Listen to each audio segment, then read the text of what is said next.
Welcome back to React course part 7। यहाँ सीख रहे हैं हम रिएक्ट विद नेक्स्ट.जेएस फ्रेमवर्क और यहाँ बना रहे हैं हम एक टू डू लिस्ट का प्रोजेक्ट। लास्ट वीडियो में हमने समझा यूज इफेक्ट के बारे में, यूज इफेक्ट को कब, कहाँ और किस तरह से यूज किया जाता है, और साथ ही हमने देखा था किस तरह से हम एपीआई से डेटा फैच कर सकते हैं। तो आज हम इसी को कंटिन्यू करने वाले हैं और समझने वाले हैं किस तरह से हम आइटम को ऐड करने के लिए एपीआई का यूज कर सकते हैं। साथ ही हम समझेंगे डायनेमिक राउटर के बारे में और क्रिएट करेंगे टू डू का डिटेल पेज।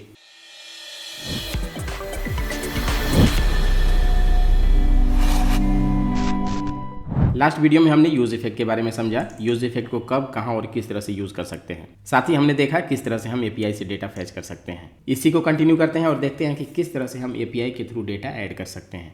इसके लिए सबसे पहले चलते हैं डमी जेसन पे। हम टेस्टिंग के लिए डमी जेसन का यूज कर रहे हैं, जो हमें हर तरह का एपीआई प्रोवाइड कराता है, जिसे हम टेस्टिंग के लिए या फिर लर्निंग के लिए यूज करते हैं। सबसे पहले चलते हैं डॉक्स पे और यहाँ पे हमारे पास है टू डूज और ये है वो एंड पॉइंट्स जहाँ से हमें टू डूज का सारा डेटा मिला था, जहाँ से हमने सारा डेटा फैच किया था। अब नीचे आते हैं और यहाँ पे हमारे पास है add a new to do और ये है इसका कोड। इसे यूज करके हम अपने आइटम को ऐड कर सकते हैं एपीआई के थ्रू।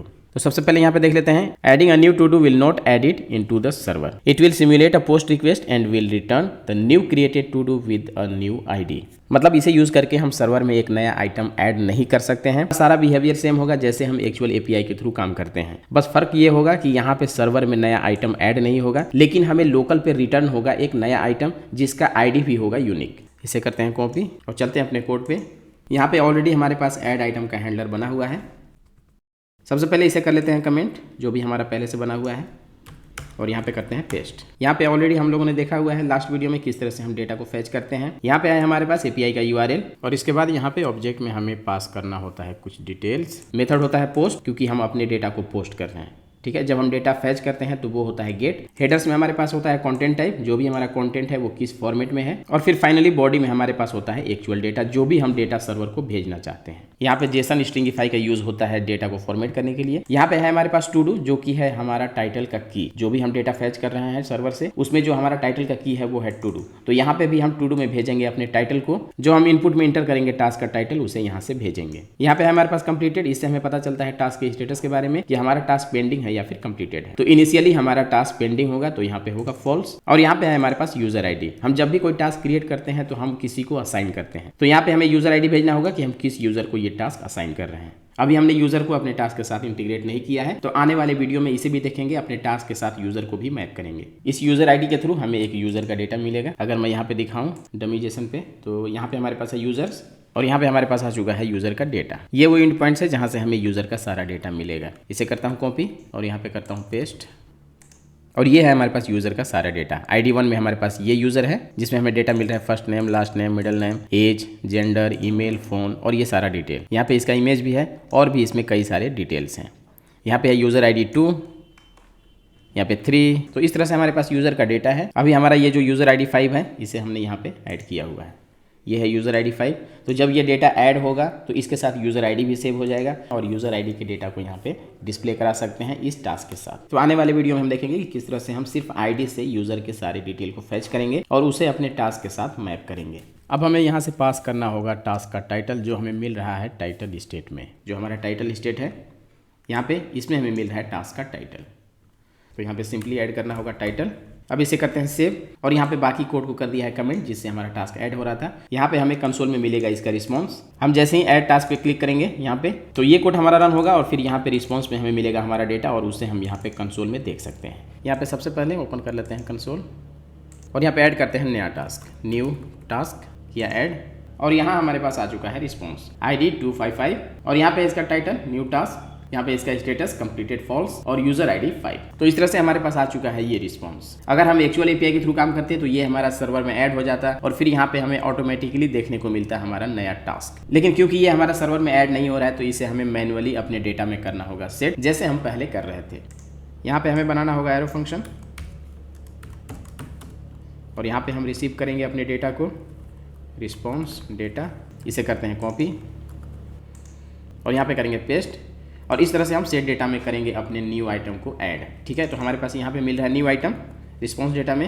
इसे करेंगे पेस्ट और हमारे पास जो पहले से डेटा होगा वो यहाँ पे रहेगा और जो हमारा नया आइटम आएगा वो यहाँ पे ऐड हो जाएगा। इसे करते हैं सेव। अब यहाँ पे ऐड करते हैं नया आइटम, न्यू टास्क किया ऐड और इस तरह से हमारे पास ऐड हो चुका है नया आइटम, लेकिन इसमें जो हमारा टाइटल का की है वो डिफरेंट है, तो इसे यहाँ पे करना होगा फिक्स, क्योंकि जो डेटा आ रहा है सर्वर से उसमें जो टाइटल की है वो है टू डू, और जो हम यूज कर रहे हैं उसमें जो टाइटल की है वो है टाइटल। तो इसके लिए चलते हैं यहाँ पे, जैसे हमने यूज किया था जब हम डेटा फैच कर रहे थे, इसे यहाँ से करते हैं कॉपी और यहाँ पे आते हैं ऐड टास्क में और यहाँ पे करते हैं पेस्ट। इसे करेंगे कॉपी, यहाँ पे है हमारे पास आइटम, तो सारे आइटम को हम एज इट इज़ रिटर्न करेंगे, जो भी हमारा डेटा है वो एज इट इज़ रिटर्न होगा। और जिस की को हमें अपडेट करना है वो ऑलरेडी यहाँ पे एडेड है, तो हमें सिंपली आइटम को करना होगा रिप्लेस। और इस तरह से रिस्पॉन्स डेटा टू डू में हमें मिलेगा टाइटल और रिस्पॉन्स डेटा कंप्लीटेड में हमें मिलेगा इसका स्टेटस। करते हैं सेव और यहाँ पे ऐड करते हैं फिर से एक नया आइटम, न्यू टास्क 2 या ऐड, और यहाँ हमारे पास आ चुका है न्यू टास्क 2। एक और आइटम ऐड करते हैं यहाँ पे, न्यू टास्क 3, करते हैं ऐड और यहाँ हमारे पास ऐड हो चुका है नया टास्क। तो इस तरह से हम एपीआई यूज कर सकते हैं अपने आइटम को ऐड करने के लिए। अगर यहाँ पे हम एक्चुअल प्रोजेक्ट पे काम कर रहे होते तो हमें यहाँ पे सेट डेटा करने की जरूरत नहीं थी। जैसे ही यहाँ पे डेटा ऐड होता सर्वर में, अपने आप ही हमारे पास एक लेटेस्ट डेटा देखने को मिलता है और यहाँ पे वो डेटा शो होता है। इसी तरह से हम अपने आइटम के अपडेट और डिलीट में भी एपीआई इंटीग्रेशन कर सकते हैं। अब आइए देखते हैं किस तरह से हम डिटेल पेज इंटीग्रेट कर सकते हैं। लाइक जैसे ही हम किसी टास्क पे क्लिक करें तो एक नया पेज ओपन हो और इसका सारा डिटेल वहाँ पे हमें शो हो। तो इसके लिए हमारे पास एपीआई है, यहाँ पे चलते हैं और देखते हैं। यहाँ पे हमारे पास get a single to do, तो इससे हमें सिंगल टू डू का सारा डेटा मिलेगा। हमें सिंपली यहाँ पे यूआरएल के लास्ट में पास करना होगा आईडी, और उस आईडी का जो टास्क होगा उसका सारा डिटेल हमारे पास आ जाएगा और उसे हम इंटीग्रेट करेंगे एक सेपरेट पेज में। जैसे ही हम यहाँ पे क्लिक करेंगे एक नया पेज खुलेगा और जिस टास्क पे हम क्लिक करेंगे उसका सारा डिटेल हमारे पास आएगा। तो आइए देखते हैं किस तरह से हम इसे अचीव करेंगे और किस तरह से इंटीग्रेट करेंगे डिटेल पेज को। इसके लिए सबसे पहले हमें क्रिएट करना होगा एक डिटेल पेज। तो यहाँ पे ऐप फोल्डर के अंदर हम क्रिएट करेंगे एक फोल्डर टू डू डिटेल। इसके अंदर क्रिएट करेंगे file page.js, export default function to do detail return to do detail page. इसे कर दिया है सेव और अब एक्सेस करते हैं इस पेज को, टू डू डिटेल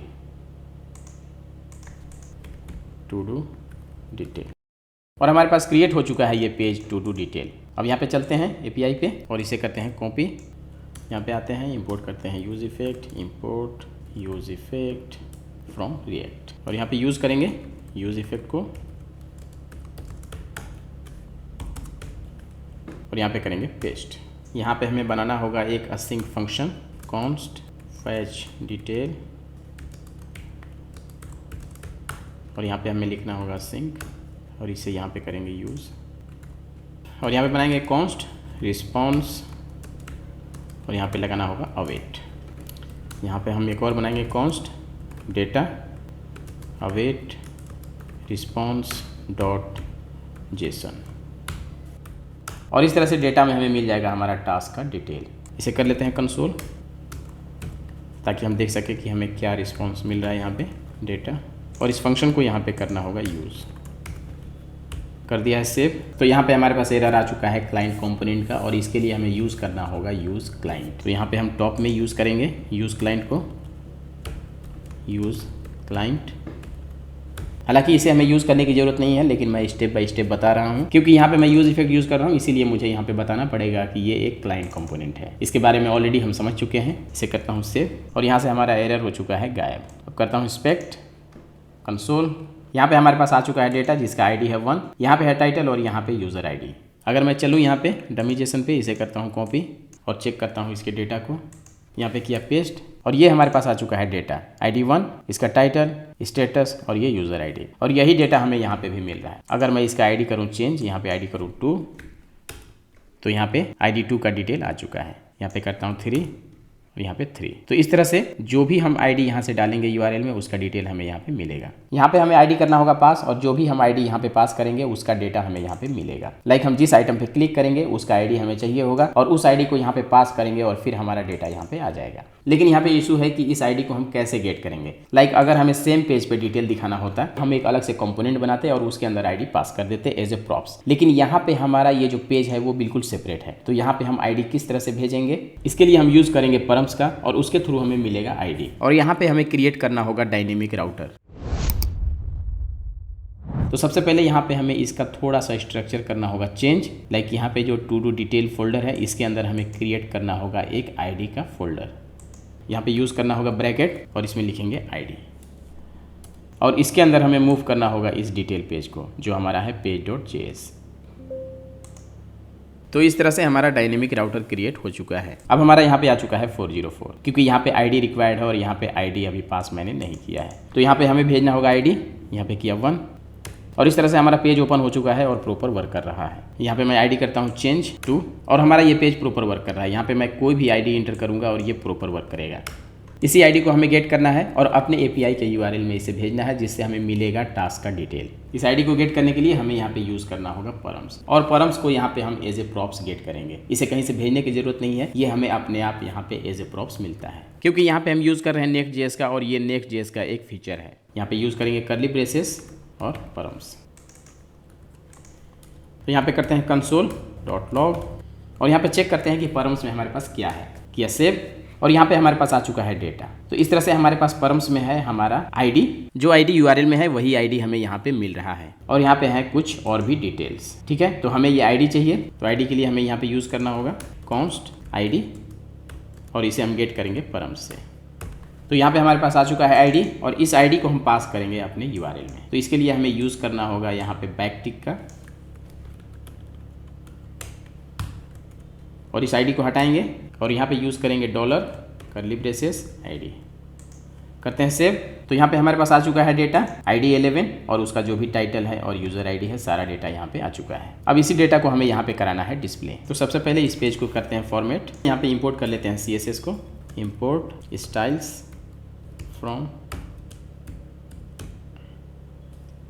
पेज मॉड्यूल.css। अब यहाँ पे यूज़ करते हैं div क्लास styles.page h1, और यहाँ पे यूज़ करते हैं टास्क के टाइटल को। तो सबसे पहले तो हमें यहाँ पे टास्क का डेटा चाहिए होगा, तो इसके लिए क्रिएट करना होगा हमें एक स्टेट, और उसमें हम सेट करेंगे अपने डेटा को, और फिर हम यहाँ पे डेटा को कर सकते हैं एक्सेस। लेकिन इसका एक दूसरा तरीका भी है, क्योंकि हम नेक्स्ट.जेएस पे काम कर रहे हैं। ठीक है, तो नेक्स्ट.जेएस जो है वो सर्वर साइड रेंडरिंग है, तो सीधा हम इसी फंक्शन को असिंक बना करके इस डेटा को फैच कर सकते हैं, इस डेटा को गेट कर सकते हैं। यहाँ पे ऐड करते हैं असिंक, क्योंकि ऑलरेडी हमने देख रखा है किस तरह से हम यूज स्टेट का यूज करते हैं अपने डेटा को सेट करने के लिए। और यहाँ पे हमें किसी तरह का हैंडलर भी नहीं चाहिए, तो इसे हमें क्लाइंट कंपोनेंट बनाने की जरूरत नहीं है, और यहाँ पे हम यूज इफेक्ट को भी यूज नहीं करेंगे। अब यहाँ पे मैंने इस फंक्शन को कर दिया है असिंक, अब मैं इसे सीधा एक्सेस कर पाऊंगा। तो यहाँ पे करता हूँ कट, और इसे करता हूँ कमेंट, इसे किया पेस्ट। अब यहाँ पे सीधा हमें डेटा में मिलेगा हमारा डेटा, और यहाँ पे करता हूँ इसको यूज, और यहाँ पे हमें टाइटल मिलेगा टू डू। यहाँ से हटाते हैं यूज इफेक्ट को, इस यूज क्लाइंट को भी करते हैं रिमूव, क्योंकि अब ये हमारा क्लाइंट कंपोनेंट नहीं है। किया सेव, और यहाँ पे हमारे पास आ चुका है ये पेज, यहाँ पे है इसका आईडी और यहाँ पे है इसका टाइटल। यहाँ पे मैं आईडी करता हूँ चेंज, किया 1, और यहाँ पे हमारे पास आ चुका है ये 1 का टाइटल, इसे करते हैं 2, और यहाँ पे आ चुका है टास्क आईडी 2 का डेटा। तो यहाँ पे बाकी डिटेल्स भी पहले डिस्प्ले करा लेते हैं। यहाँ पे लिखते हैं स्टेटस डेटा डॉट कंप्लीटेड, अगर ट्रू है तो यहाँ पे आएगा कंप्लीटेड, और नहीं तो यहाँ पे आएगा पेंडिंग। इसे करते हैं सेव, और यहाँ पे हमारे पास आ चुका है इसका स्टेटस, ये है कंप्लीटेड। अब यहाँ पे करते हैं 3, ये भी है कंप्लीटेड, किया 4, और ये है हमारा पेंडिंग। अब चलते हैं अपने लिस्टिंग पेज पे और वहाँ पे ऐड करते हैं लिंक, और फिर हम जिस भी आइटम पे क्लिक करेंगे उसका डिटेल यहाँ पे ओपन होगा। यहाँ से हटाते हैं इस डिटेल पेज को, और यहाँ पे हमारे पास आ चुका है लिस्टिंग। अब यहाँ पे चलते हैं अपने लिस्टिंग पेज पे, और यहाँ पे है हमारा ये सारा डेटा जो कि हमें शो हो रहा है यहाँ पे। अब यहाँ पे लिंक ऐड करना होगा इस टाइटल पे, जब इस टाइटल पे क्लिक करेंगे तो हमारा डिटेल पेज खुलेगा। तो इसके लिए हमें इंपोर्ट करना होगा लिंक को, यहाँ पे करेंगे इंपोर्ट लिंक, और ये हमारा इंपोर्ट होगा नेक्स्ट.जेएस से, यहाँ पे है फ्रॉम नेक्स्ट। तो ये जो हमारा लिंक है ये नेक्स्ट.जेएस का पैकेज है, और इसी को हम यहाँ पे यूज़ करेंगे। चलते हैं मैप पे, और यहाँ पे हमारा शो हो रहा है ये टाइटल, तो यहीं पे ऐड करेंगे लिंक, और यहाँ पे हमारे पास होता है href, जिसके अंदर ऐड करेंगे हम अपने यूआरएल को। तो यहाँ पे सबसे पहले यूज़ कर लेते हैं इस टाइटल को इसके अंदर, और यहाँ पे हमें डालना होगा डिटेल पेज का यूआरएल। तो हमारा डिटेल पेज का यूआरएल क्या था, हमारा यूआरएल है टू डू डिटेल। इसे करते हैं कॉपी, और यहाँ पे यूज़ करेंगे बैकटिक का, और इसे किया पेस्ट, और इस आईडी को हमें करना होगा डायनेमिक। तो ये आईडी हमें कहाँ से मिलेगा, तो ये आईडी हमें मिलेगा यहाँ आइटम से। यहाँ पे यूज़ करेंगे dollar curly braces item dot ID. अब इसे करते हैं सेव, और यहाँ हमारे पास आ चुका है लिंक, इस पर किया क्लिक, और यहाँ हमारे पास ओपन हो गया ये ID1 का डिटेल पेज। अब यहाँ से वापस लिस्टिंग पेज पे जाने के लिए हमारे पास कोई भी लिंक नहीं है, तो यहाँ पे ऐड करेंगे एक लिंक और उसके क्लिक पे हम जाएंगे अपने लिस्टिंग पेज पे। तो यहाँ पे चलते हैं डिटेल पेज पे और यहाँ पे ऐड करते हैं एक लिंक और यहाँ भी हमें इंपोर्ट करना होगा लिंक को। इंपोर्ट लिंक फ्रॉम Next.js, यहाँ पे यूज़ करेंगे लिंक href और यहाँ पे जस्ट यूज़ करेंगे slash back todos list. अब इसे करते हैं सेव और यहाँ पे हमारे पास आ चुका है ये बैक बटन, इस पर किया क्लिक और वापस हम आ चुके हैं लिस्टिंग पेज पे। अब यहाँ पे क्लिक करते हैं दूसरे आइटम पे जिसका स्टेटस है कंप्लीटेड, किया क्लिक और यहाँ हमारे पास आ चुका है इसका डेटा और इसका स्टेटस है कंप्लीटेड। वापस चलते हैं और यहाँ पे क्लिक करते हैं इस तीसरे आइटम पे, वॉच अ क्लासिक मूवी, किया क्लिक, इसका स्टेटस ऑलरेडी कंप्लीटेड है, यहाँ पे है कंप्लीटेड और यहाँ पे है इसका टाइटल। तो इस तरह से हम क्रिएट कर सकते हैं अपने डिटेल पेज को। अब इस पेज की थोड़ी सी फॉर्मेटिंग कर लेते हैं ताकि लुक वाइज थोड़ा सा अच्छा लगे। यहाँ पे ऑलरेडी हमारे पास बटन के लिए बना हुआ है क्लास, तो उसी को यूज़ करेंगे। यहाँ पे है हमारे पास शॉर्ट बटन, इसी को यूज़ करेंगे अपने बैक वाले लिंक पे। Class name styles dot short button और यहाँ पे ऐड करते हैं क्लास स्टाइल्स डॉट टाइटल और इसमें करते हैं मार्जिन 20 पिक्सल और यहाँ पे कंप्लीटेड और पेंडिंग का भी कलर करते हैं चेंज। इसी को यूज़ कर लेते हैं जो हमने लिस्टिंग पेज पे यूज़ किया है और यहाँ पे हमें मिल रहा है डेटा और यहाँ पे हमें यूज़ करना होगा कंप्लीटेड, क्योंकि यहाँ पे हम की को अपडेट नहीं कर रहे हैं। जो भी हमें सर्वर से रिस्पांस मिल रहा है, जो भी डेटा मिल रहा है, हम उसी को यहाँ पे शो करा रहे हैं। इसे करते हैं सेव और इसे भी कर लेते हैं सेव और यहाँ पे हमारे पास आ चुका है ये डेटा। हमारा जो बटन है इसमें मार्जिन लेफ़्ट आ रहा है, तो इसको मार्जिन लेफ़्ट करते हैं 0। इसके लिए यूज़ कर लेते हैं इनलाइन स्टाइल मार्जिन लेफ़्ट, इसे करते हैं 0। इस तरह से आ चुका है हमारा ये डिटेल पेज। अब चलते हैं अपने लिस्टिंग पेज पे। तो यहाँ पे हमारे पास लगता है स्पेसिंग आ चुका है, मे बी मैंने जो टाइटल क्लास में मार्जिन दिया है उसकी वजह से ये इशू है। तो यहाँ से इस टाइटल क्लास को कर देते हैं रिमूव, क्योंकि इसे यूज़ भी नहीं कर रहे हम लोग। तो यहाँ पे हमारे पास आ चुका है इसका प्रॉपर फॉर्मेटिंग। अब यहाँ पे करते हैं किसी दूसरे आइटम पे क्लिक, इसका आईडी है 23 और इस तरह से आ चुका है इसका डिटेल। तो कुछ इस तरह से हम क्रिएट कर सकते हैं डिटेल पेज और डेटा फैच कर सकते हैं आईडी के थ्रू। जो भी हमारे पास आइटम का आईडी होगा उसका हम डेटा कुछ इस तरह से फैच कर सकते हैं इजीली। आने वाले वीडियो में हम देखेंगे किस तरह से हम अपने यूजर को अपने टास्क के साथ मैप करेंगे और किस तरह से हम यूजर का डेटा फैच करेंगे। जब भी हम यहाँ से न्यू टास्क ऐड करेंगे, यहाँ पे एक ऑप्शन देंगे यूजर को सिलेक्ट करने का। जिस यूजर को हम सिलेक्ट करेंगे उस यूजर को वो टास्क असाइन हो जाएगा और फिर हम यहाँ पे देख सकते हैं कि ये टास्क किसको असाइन है और फिर हम बनाएंगे एक यूजर का प्रोफाइल पेज और वहाँ पे यूजर का सारा डिटेल हम देख सकते हैं। तो आने वाले नेक्स्ट पार्ट में हम इसी को समझने वाले हैं। आई होप यहाँ तक सब कुछ क्लियर होगा। मिलते हैं फिर नेक्स्ट पार्ट में। Thank you.